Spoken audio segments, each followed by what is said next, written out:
nga ng hotspot na wala na eh. Yan o.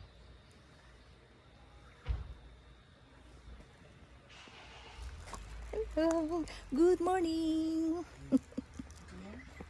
Hello, Mami. Mami, naka-video to. Medyo malabo lang yung namin. Oo nga, ba't malabo yun? Pero pagkano yan nila nakaset na, hindi ko naayos yung setting eh. Lagi na pipindot. Hello. Ano ba yun? Yung sa isla. Tsaka nagdilim oh.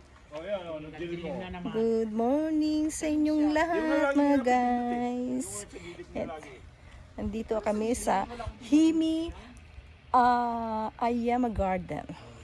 Oh, kumusta na mga guys? Ayan, kasama ko yung mga friends ko. At saka yung si Mama. Kumusta po? Lagi na pipindot eh. Ay. Hello. Lagi na pipindot eh. Ito, nag-i-enjoy kami ngayon. Hello! Isi-showcase ko sa inyo yung aming beautiful girl. Oh, may labo lang siya pero pag mamaya din na yan. Oh, tingnan niyo. Hi! Sino ang mas maganda? Siya!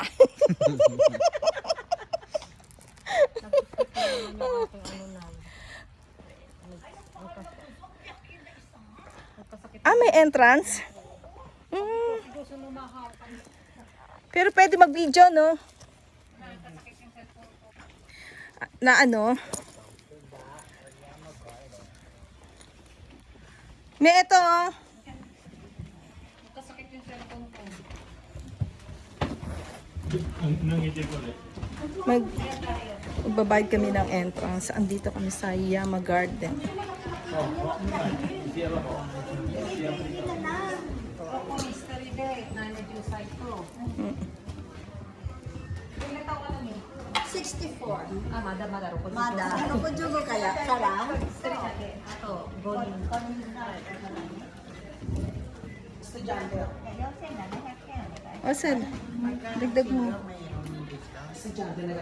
Umaya ka na. Isa na muna na magbayad.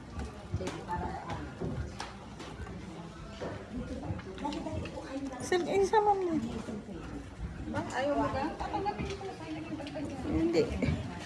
Malaki-laki ang bayad ng entrance eh. Wow, ang ganda. Wow naman. Ang ganda-ganda dito oh. Meron pa siya. Parang hanging ano. Hanging plants. Hanging plants. Hindi ko dala yung pang-aking nga ni sa pang-vlog eh.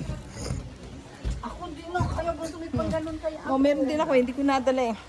Wow! It's a beautiful garden! Oh! Tingnan niyo mga guys. Oh! Wow, meron pa silang angel fountain. Ganda-ganda kaya nito. Angel fountain. Kaganda naman ng ano, ng view. Ayama Garden. This is my first time. Oh. First time ko lang dito, guys. O, tingnan mo, oh. Oh. Ganda, diba?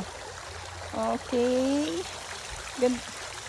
Hindi pa yan. Nasa maliit pa kami ng, ano pa lang yan. For entrance, ano pa lang yan. Bongga. Oh. Bongga ka, day. Kaganda ng view. Hello. May diwatang nalitaw. Ay. Simple. Oh, tingnan nyo, oh, guys. Oh. Medyo makulimlim. Kasi, ano eh, hindi siya mainit ngayon, kaya parang hindi maliwanag yung ano na puwingki ng ano. Pero napakagandang garden niya. Rose garden daw to. Ayun, meron yung rose garden. Andun pala yung rose garden. Very much vlogger. Ay, yan ang rose garden. Asa na mga rose? Andun daw. Ayan ang, oh, yun nakalagay yun, the rose garden. Live ka to? Mapapalit na kami? Ayan ang the rose garden. Yan. Bara. Mga ano siya. Napakaganda. Napakamaaliwalas ng ano ng pinky ng ano niya kapaligiran. First time ko lang napunta rito mga guys. Hindi ko to alam kung hindi pa ako nasama ng friends ko. Kasi pauwi na kasi yung mama nila sa next week. Sabay dito muna tayo. Magkikimono ka, ay magyuyukata ka, pakuha ka dun sa may fountain. Dito tayo sa ano, mga rose. Tsaka dun Sa sa may yukata, fountain, no? magpakuha ka ng nakayukata kayo ni mama. Kundi sa mga ganito, ang ganda. No? Kung nga rin mga nakaganito. Wow. Pictorial na ganito. Ayan, sa may mga bulaklak na puti. Ayan o. Ay, doon maganda pag ano.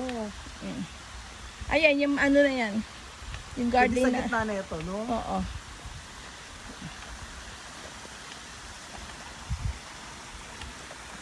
Sa mga ganito. Lanta na yung ibang mga bulaklak. Nalanta. Wow, meron silang mini falls. Mini falls. Yan. Itutur ko kayo dito sa mini garden dito.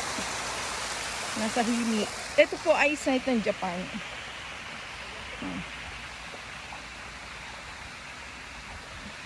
Yan ang pinaka mini falls nila. Ang daming mga namamasyal dito. Pero first time ko lang napunta rito.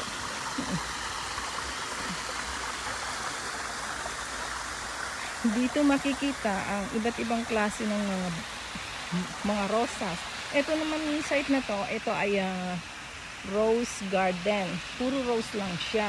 Yung sa kalabas, marami siyang mga bulaklak na iba't ibang klase. Ito. Parang saluyot ah. Saluyot ang dating. Okay.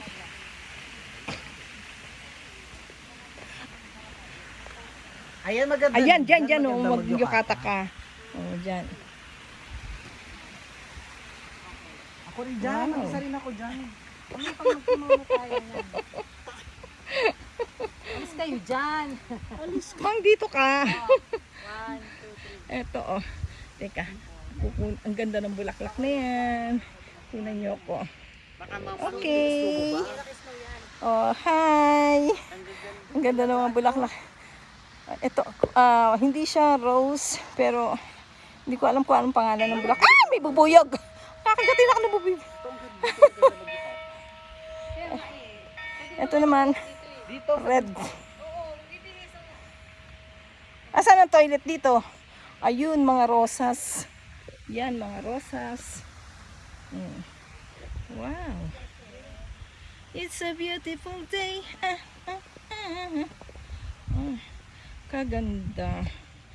Pag ikaw ay nai-stress, mag-ikot-ikot ka lang sa gitna ng mga bulaklak, matatanggal na ang iyong stress.